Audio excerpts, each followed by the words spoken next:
दहकते अंगारों पे धुनी की ये आवाज़ आपने सुनी होगी।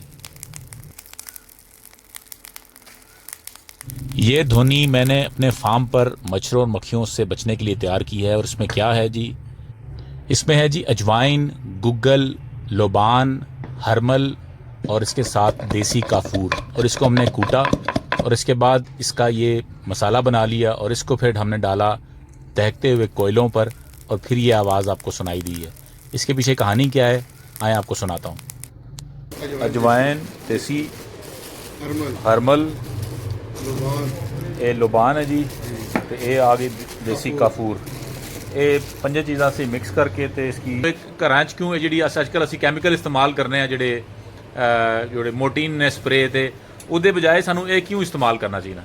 असल लोग इस बारे जानने नहीं नाले मालूमात नहीं लोगों की सोशल मीडिया वगैरह यूज़ कर रहे हैं ना, उसकी वजह ना पता लग जाना है जी।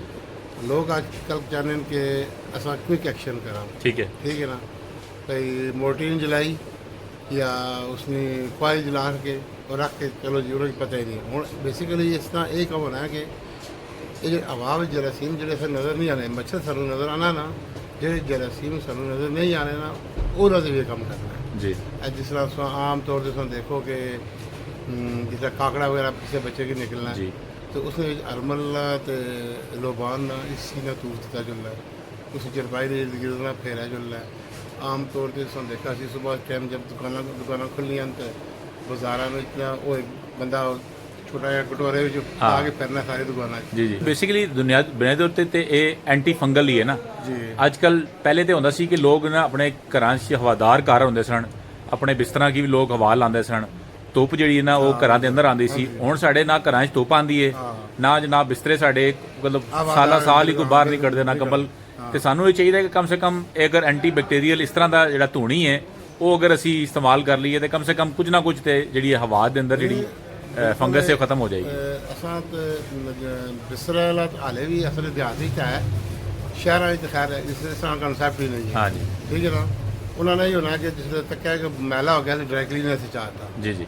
तो रजाई यूज़ ही नहीं करना कोई शहर में, कंबल ही यूज़ होना है और ड्राई क्लीन कराना पैना है। सारे तो हाले भी है देहात कि जिसले सावन भादरे महीना गुजरती उसले असल में जिस तरह की नमी आ जाती है ना जी जी, उसकी खुश करने ऐसे ना फिर दोबारा ना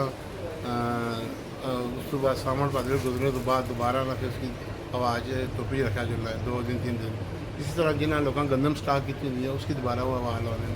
अच्छा गंदम जोड़ा है उस अजकल जहर लोग छड़ने उस केड़ा तरीकाकार ऐसा है कि जड़ा गंदम ਨੂੰ ਵੀ ਤੁਸੀਂ ਜਿਹੜੇ ਜੜੀ ਬੂਟੀਆਂ ਦੇ ਜ਼ਰੀਏ ਉਹਨਾਂ ਦੇ ਕੀੜਾ ਨਾ ਜਾਏ, ਕਿਉਂਕਿ ਉਹਦੇ ਲੋਕ ਫਿਨਾਇਲ ਛੱਡ ਦਿੰਦੇ ਨੇ, ਕੋਈ ਮਾਚਿਸ ਦੀ ਡੱਬੀਆਂ ਛੱਡਦੇ ਨੇ, ਉਸ ਦਾ ਕੋਈ ਹੈ ਦੇਸੀ ਨੁਸਖਾ ऐसा? नहीं देसी नुस्खा उसने ये कि उस टाइम में बस आवाज़ लवाओ। अच्छा हाँ मतलब तौर पर तुम ऐसी जगह पर रखो जिसे नमी ना आए। ठीक है ना, दूसरा असल स्टाक होनी है 1 साल जी जी, इससे ज़्यादा उसकी लिमिट नहीं होनी जी जी। तो उस तो बाद ज़ाहिर है उसकी अफादियत भी काटो जिलनी कीड़ा वगैरह लग जुल लगी है वो। अगर तुम जिस टाइम गंदम स्टाक करने लगी हो उस टाइम तुम अच्छी धुप लवा के लो। ठीक है, फिर सावन भादरे तो बाद फिर उसकी फिर धुप लवाओ, फिर तुम किसी चीज़ में रखने की जरूरत ही नहीं है। ये सिर्फ वो लोग इसलिए केयर ऐसे गोलियां वगैरह रखने जड़ियाँ कई लोग उसका गलत यूज़ भी करने पे लोग आगे खुदकुशी करके तो वो गोली ना मकसद सिर्फ होता है कि तुम अपनी फिटी कट करने पे तो अपनी फिटी कट करने से अपनी मेहनत कट करने से ਉਹ ਹੁੰਦਾ ਐਸਾ ਨਾ ਕਿ ਇੱਕ ਬੋਰੀ ਛੱਟੀ ਤੇ ਇੱਕ ਬੋਰੀ ਦੇ ਅੰਦਰ ਇੱਕ ਮਾਚਿਸ ਦਾ ਛੱਡ ਦਿੰਦੇ ਨੇ ਕੋਈ ਲੋਕ, ਕੁਝ ਲੋਕ ਉਹ ਪੈਕੇਟ ਜਿਹਾ ਬਣਾ ਕੇ ਫਨਾਇਲ ਦੀ ਗੋਲੀਆਂ ਛੱਡ ਦਿੰਦੇ ਨੇ। ਇਸ ਦਾ ਕੋਈ ਅਗਰ ਐਸਾ ਹੋਵੇ ਨਾ ਜਿਹੜਾ ਕਿ ਟ੍ਰੀਟਮੈਂਟ ਜਿਹੜਾ ਜ਼ਾਹਿਰ ਯਕੀਨਨ ਕੋਈ ਨਾ ਕੋਈ ਹੋਵੇ। सिर्फ एक मकसद होना है कि असन इस की होड़ ना लगे, कीड़ा ना लगे। कीड़ा ठीक बेहतर ऐसा तरीका ये होना है कि तुम जिस टाइम स्टाक करो उस टाइम एक तो पुलाओ, जिस टाइम दोबारा सावन भादरे गुजर के लिए नमी ना मौसम खत्म हो गई फिर एक तो पुलाओ तो तुम गंदम की कौन लगनी लगा कीड़ा लगने लगा। बहुत शुक्रिया सर। सर ਤੁਸੀਂ ਆਪਣਾ ਨਾਮ ਦੱਸ ਦਿਓ ਤਾਂ ਅਗਰ ਮੁਨਾਸਬ ਹੋਏ ਤਾਂ ਆਪਣਾ ਨੰਬਰ ਵੀ ਦੇ ਦਿਓ ਅਗਰ ਲੋਕ ਰਾਬਤਾ ਕਰ ਸਕਣ। ਹਕੀਮ अरशद महबूब मुगल नंबर है मेरा 0346 520 84 83। ਤੇ ਜਨਾਬ ਇਹ ਗੋਫਰ ਯਾਨੀ ਕਿ ਗੋਰਖਪੁਰ ਕਹਿੰਦੇ ਨੇ ਲੇਕਿਨ ਗੋਫਰ ਲੋਕ ਕਹਿੰਦੇ ਨੇ ਅਡਿਆਲਾ ਰੋਡ ਤੇ। बाहर में बंदे गोफर भी कहने तो वैसे इतने लोग गोरखपुर कहने। ਗੋਰਖਪੁਰ ਕਹਿੰਦੇ। ਜਜ਼ਾਕ ਅੱਲਾਹ, ਸ਼ੁਕਰੀਆ, ਥੈਂਕ